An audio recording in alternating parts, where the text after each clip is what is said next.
Acompanhe agora mais um tema doutrinário do Evangelho de Jesus. Nós estamos iniciando o capítulo 17 do Evangelho segundo o Espiritismo, que está falando sobre sede perfeitos e os caracteres da perfeição. E nós nos lembramos que a questão 115 do Livro dos Espíritos, que é o primeiro livro da codificação kardeciana, os imortais informam a Kardec que todos os espíritos foram criados simples e ignorantes no sentido de nada saberem. Portanto, todos, mais de 7 bilhões de espíritos encarnados que existem na Terra, outros tantos 20 bilhões que existem desencarnados, outras esferas, outros mundos, todos criaturas de Deus, todos nós fomos criados da mesma maneira. Simples e ignorantes no sentido de nada sabermos. Portanto, aquela pessoa mais acelerada, aquela pessoa mais enlouquecida, aquela pessoa que comete as maiores atrocidades, aquela pessoa que comete os atos mais terríveis que possa existir, ela foi criada da mesma maneira que foi criada o espírito de um santo, simples e ignorante no sentido de nada saber. No entanto, Deus, quando nos criou, nos dotou, nos outorgou a inteligência e o livre-arbítrio. Daí, então, a diferença, porque quando nós temos o livre-arbítrio associado à inteligência, nós fazemos as escolhas. Quando fazemos as escolhas corretas, as nossas colheitas também serão colheitas mais amenas. Quando fazemos escolhas incorretas, equivocadas, ou quando cometemos ilicitudes, nós também colheremos de acordo com nosso plantio. É a lei da ação e da reação, da causa e do efeito. E o fórum mais apropriado, o local mais apropriado para a gente colher o que plantou é exatamente através da própria reencarnação. Nós evoluímos também no plano espiritual, observamos isso na própria história de André Luiz, pela psicografia corretíssima do Chico. André Luiz progrediu bastante ali na colônia Nosso Lar, chega numa situação de enfermo, e o último capítulo do livro, ele já é considerado cidadão do nosso lar. E ele é considerado cidadão do nosso lar, que é a colônia espiritual onde ele estava, exatamente depois daquele momento em que ele teve a informação pela enfermeira Narcisa, que ele, embora estivesse fazendo algumas ações benéficas, ele não estava colocando ainda o sentimento, o amor naquelas ações. E ela diz a ele que era como se ele fosse uma taça vazia. Fazia, mas não fazia com sentimento e com amor. E do momento em que ele partiu para fazer tudo o que ele fez com sentimento de amor, ele se torna cidadão do nosso lar. Da mesma maneira que muitas pessoas dizem ter fé, mas o apóstolo Tiago, ele diz que a fé sem obras é morta. Então, há necessidade da gente ter a fé, mas colocar essa fé para trabalhar em prol da sociedade, em prol da comunidade, em prol da família e em prol de nós mesmos. E quando nós começamos esse trabalho, nós começamos de uma maneira modesta, pequena, cada um fazendo uma pequena atividade no sentido social, no sentido da benemerência, da caridade, do sentimento de amor. E à medida que a gente vai fazendo, nós vamos encorpando e daqui a pouco estamos realmente realizando grandes obras, grandes atividades. Porque foi assim que aconteceu com grandes figuras da humanidade, laureadas, reconhecidas como figuras de grande relevo, com biografias de grande relevo. Nós vamos ver essas biografias lá no Velho Testamento, pessoas profetas que realizaram curas, que trouxeram muitas profecias, profeta Isaías, que profetiza a vinda do Messias, o Novo Testamento com o próprio Jesus, paradigma maior do amor, os apóstolos que o seguiram, o apóstolo Paulo, os discípulos, e em todas as épocas, em todos os tempos, nós vamos ver, porque a misericórdia de Deus é tão infinita, que quando aqueles 500 da Galileia se manifestaram, e esses 500 da Galileia, eles chegaram para ver Jesus, que já havia sido despojado do corpo físico, e ele estava fazendo uma preleção, um sermão, e eles se comprometeram, aqueles 500 que lá estavam na Galileia, se comprometeram a seguir, a continuar a divulgação do Evangelho.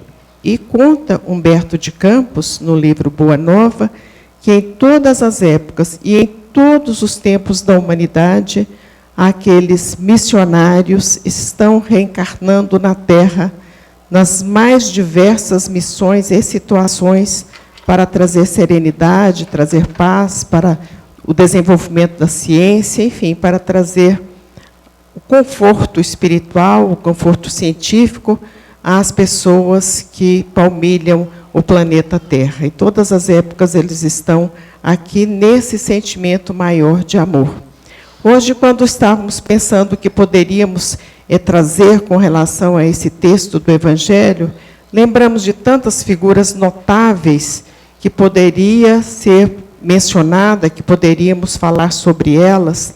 Lembramos de Francisco de Assis, lembramos de Joana d'Arc, lembramos de Gandhi, de alguns grandes cientistas, de filósofos, de tantas pessoas, de políticos de grande envergadura que trouxeram a paz, de tantos que receberam prêmios pela paz, mas nós nos fixamos na pessoa do imperador Dom Pedro II. E por que nós buscamos na figura do imperador Dom Pedro II? O Brasil está com tantas dificuldades. Nós falamos a semana passada e repetimos, nós estamos chorando a morte de um rio, não sabemos ainda quais as consequências reais desse acidente, que foi um acidente por uma desídia mesmo, por falta de cuidado. Nós não sabemos a extensão de tudo isso. E todos os dias, quando a gente vê os jornais, a mídia, de um modo geral, a gente se entristece cada vez mais com tantos desatinos e tantas dificuldades pelas quais o povo vive. Por isso, nós fomos buscar, na presença dele, mês de dezembro, o mês que ele chegou à pátria material, à terra, no Brasil, e também foi no mês de dezembro que ele retornou ao plano espiritual. E o imperador, ele tem um capítulo que Humberto de Campos dedica a ele neste livro, que se chama Brasil, Coração do Mundo, Pátria do Evangelho.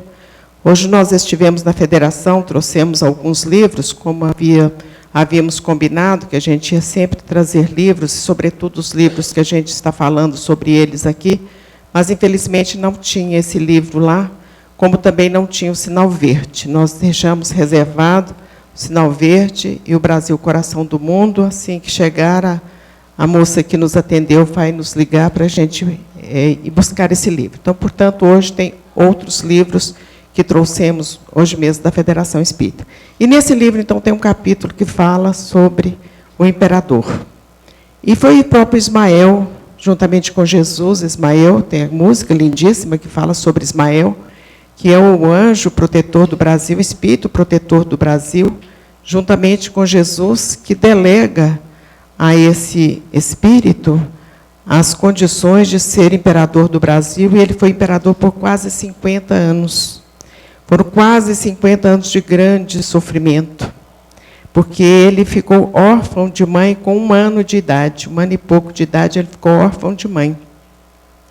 Ele é descendente de umas casas mais nobres e ilustres da Europa.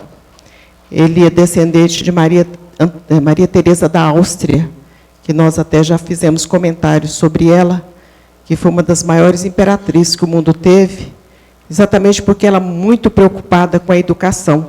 Isso foi no século XVIII. Ela era muito preocupada com a educação.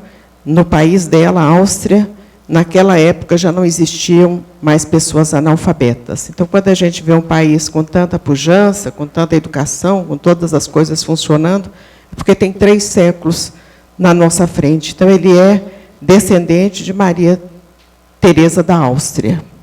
E fica órfão de mãe, a mãe dele era descendente dos Habsburgo, ele fica órfão de mãe com 1 ano e pouco, e com menos de 6 anos ele também fica órfão de pai, porque o pai vai embora para Portugal e o deixa aqui com os tutores, e a vida dele foi uma vida de eterna renúncia.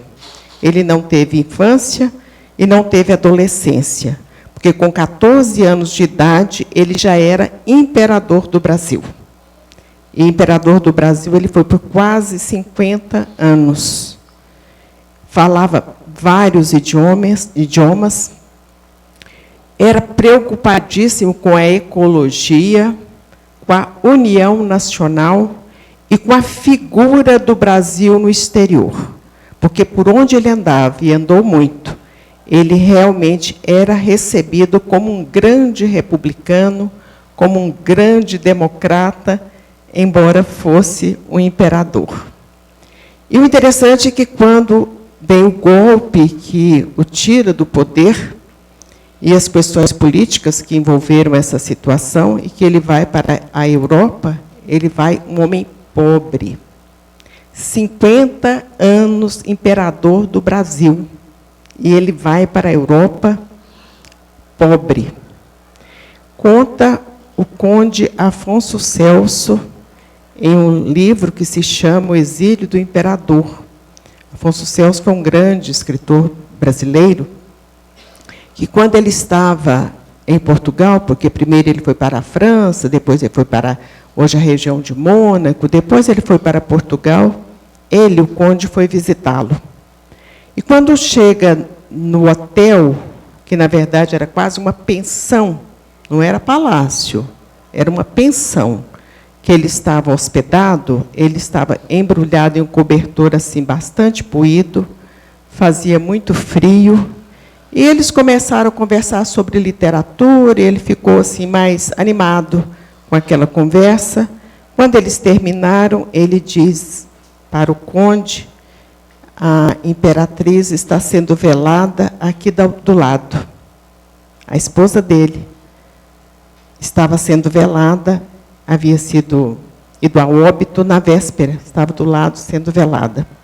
E ele cumprimenta, sai, e quando volta, ele esqueceu o chapéu dentro do quarto do hotel que ele estava hospedado, e ele volta para pegar o chapéu, e ele estava debruçado sobre a mesa, chorando. Este foi um homem que teve todo o poder e toda a glória como imperador de um grande império.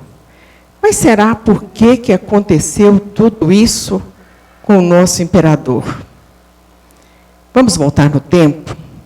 Vamos a Jerusalém, e naquele momento de martírio de Jesus, onde ele foi açoitado, preso, julgado, condenado, martirizado, crucificado. Num determinado momento, e está nas Escrituras, a gente sabe que já estava chegando o momento do Shabá, que é o sexta-feira, que eles não podem fazer nada, então precisava de acelerar aquele desencarne daqueles que estavam ali na cruz. Normalmente o procedimento era quebrar as pernas, mas a dele não foi quebrada, porque também estava na Escritura que não seria quebrada.